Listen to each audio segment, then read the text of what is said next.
everybody, Gannon back here again with another one of my Star Trek reviews. I know it's been a while since you've last seen me. That's simply just because I did not want to make any content. Yes, I made the decision that I'd just prefer to go about my usual day and ponder my corporeal existence for a while, which is okay. I'm sure you've all been watching Star Trek Prodigy. I've actually got to catch up on the last episode. I haven't been making a bunch of reviews on Star Trek Prodigy pretty much because I don't want to make a whole bunch of reviews about a kid's show. I don't want YouTube thinking that I make kids content in any capacity. That being said, I will make content on Star Trek Discovery and I will make an episode about the season 1 finale, but just don't expect me to review every episode of it because I don't make content for kids. But I am now back finally on my crusade to review every episode of every other Trek series ever that's not made exclusively for a child's audience, and we're back with the big main money bag of Kurtzman Trek, a show that was at the forefront of Star Trek content for a while but has seemingly taken a weird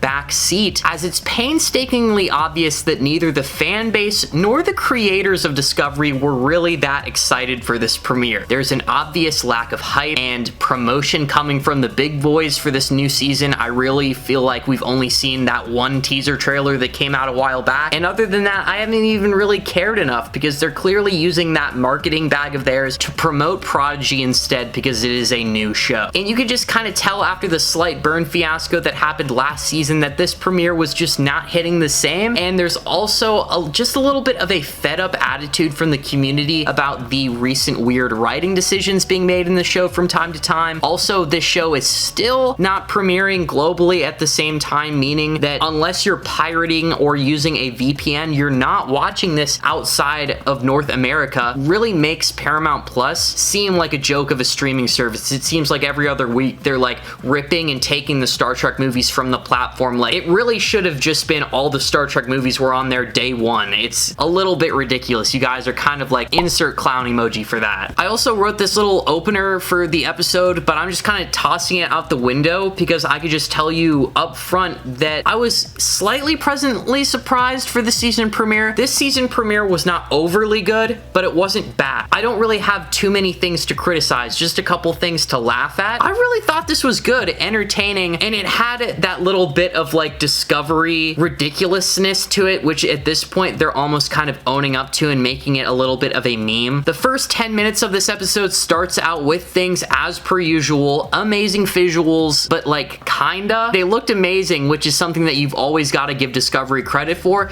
other than the fact that the opening scene was Burnham and Book going down to this flora-filled, dark and beautiful planet that almost seemed like it was alive. They're having first contact with the species of people who are matte white albino, very creepy looking, and after some miscommunications about cats, domesticated animals, and queens, these aliens come to the blunt conclusion very quickly that Burnham and the Federation are invaders, and then holy crap, they turn into butterfly people like Choji from Naruto, and they start chasing Burnham and Book around this forest. Also, something weird I'm noticing about Star Trek Discovery, and I really gotta call them out for this, all these alien civilizations they're meeting are spacefaring and have lasers and crazy tech. Why the hell are they always meeting their world leaders in the middle of the goddamn woods? Trill was depicted as a kind of regular place with houses and interiors in some scenes from DS9, but Discovery would have you thinking that all contact between spacefaring civilizations takes place in the freaking jungle. Anyways, Book and Burnham, along with help from the bridge, go and take it upon themselves to abrasively use the aliens' own technology to fix an error in their magnetic poles without even asking. They just go ahead and do it. Again, this scene is super Burnham-like, of course. The first contact we seen on screen with her, it's filled with laser fire and hostility and running away. They leave the aliens with their magnetic poles fixed and a pile of dilithium. Burnham gives this farewell smile and a message to the Emperor of the Butterfly people. My big if earlier, by the way, about the visuals was that the Butterfly people looked absolutely insane and silly, especially when they were flying around and bopping into one another. Almost made me laugh like I really couldn't contain myself. Other than that, first impressions is that the crew look amazing, and I really like their dynamic and their interaction so far. In the opening scene, we got to see some of Lieutenant Reese, we got to see some of Tilly, Stamets, Adira, and even a hint of a new officer going to seem like he's going to be a recurring character on the bridge by the name of Lieutenant Christopher. After the opening, we're transported to 32nd century Kaminar. It's under the water. By this point, there's this entire Kaminar council of which Su'Kal and Saru are a part of. Saru, by the way, is almost like the president of Kaminar or something. At least he's like the leader of the House of Representatives or the Senate or something. This dude is referred to as the Great Elder. He's obviously some respected leader. Su'Kal has come to terms with his life,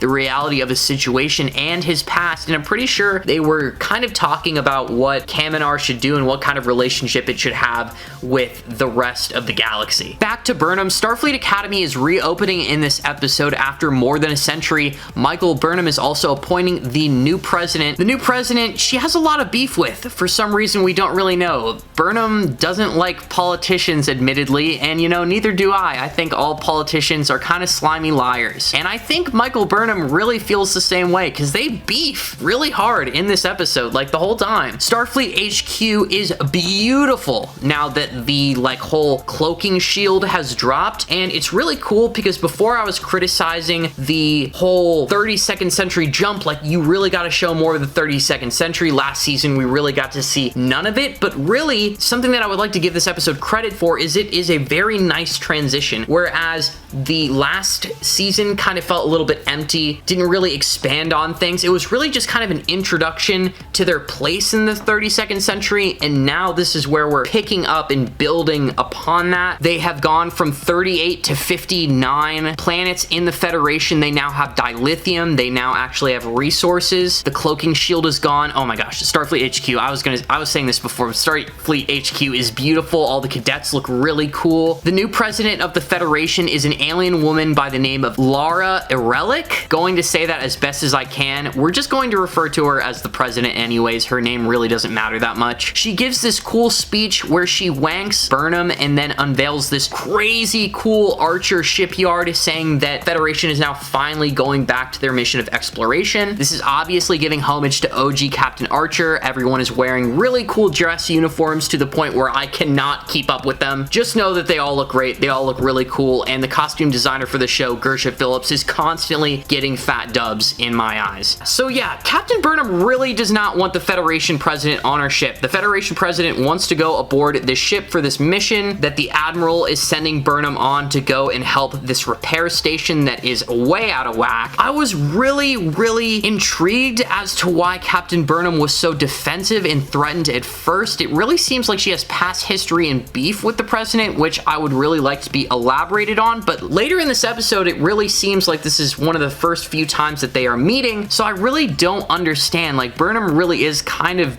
at first for no reason. Then they TP onto the ship using the really cool new 32nd century teleporters. Burnham is now in her captain's suit, and the moment that I see her in the captain's jacket and she's actually starting to captain, my passion for Star Trek is now flowing through my body. I feel like I've now been possessed by the Star Trek gods. Amazing. It looks so great. We get some more scenes on Quajon this episode, which is great. Book, his brother, and his nephew are doing some scenes on Quajon, which is very much needed. I was complaining about the lack of depth and exploration on Quajon from last season, but as you can see by the end of this episode, it's just a little bit short-lived, and oh my gosh, they just pull a Planet Namek.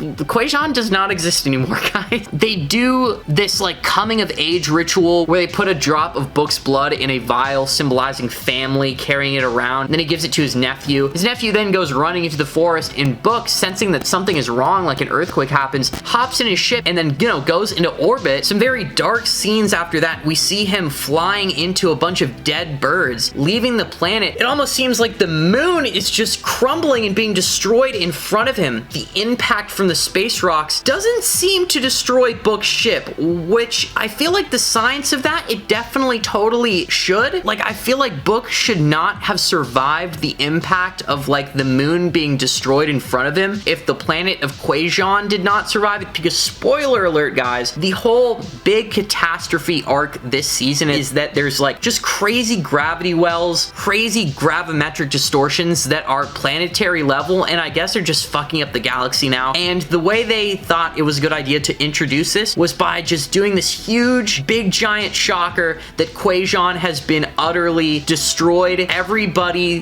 that Book knew or once knew is dead. His family history, his whole civilization is now dead. That is crazy. Big whopping bam. Fuck you, Book. Holy crap. Yeah, I'm sure people are going to be complaining about the grim darkness of that, possibly. And also complaining about how they don't want this giant catastrophe happening and they don't want the stakes to always be so high. Which I kind of agree. If this whole season could have just been a bunch of episodes of Captain Burnham doing what she did, except literally taking away this whole convoluted dystopian doomsday arc, everybody would be okay with that, let's be honest. Anyways, they go to this repair station. It's floating around, bobbing around. Adira comes to the bridge because she's being sent over to actually help repair it via use of programmable matter because she's most experienced with using it. They go over there. Tilly's sent over there. Episode title Kobayashi Maru comes from the fact that Captain Burnham is put in a situation where it's extremely volatile. A bunch of people are going to die and she's going to try to save as many lives as she can. By the end of the episode, they actually end up getting everybody out of there except for like 2 people and then also the main commander of the space station who pops up throughout different points in the episode and kind of, you know, provides dialogue and makes things hit differently. He dies at the end, which makes everybody so sad. It's like, oh my gosh. But nobody aboard the Discovery, to my knowledge, dies. And Captain Burnham pretty much does the best job that she can given the circumstances. She goes like Wonder Woman Mary Sue on it and actually just hops around and soars through space. Just does absolutely crazy things, totally Discovery appropriate. And the episode ends up with, like I said, Quajon being destroyed and Burnham having this conversation with the new president of the Federation of Planets. 2 things I got out of this conversation. One, her biggest criticism of Burnham, and this is probably going to be that internal character theme that we're going to be exploring with Burnham for at least half of the season,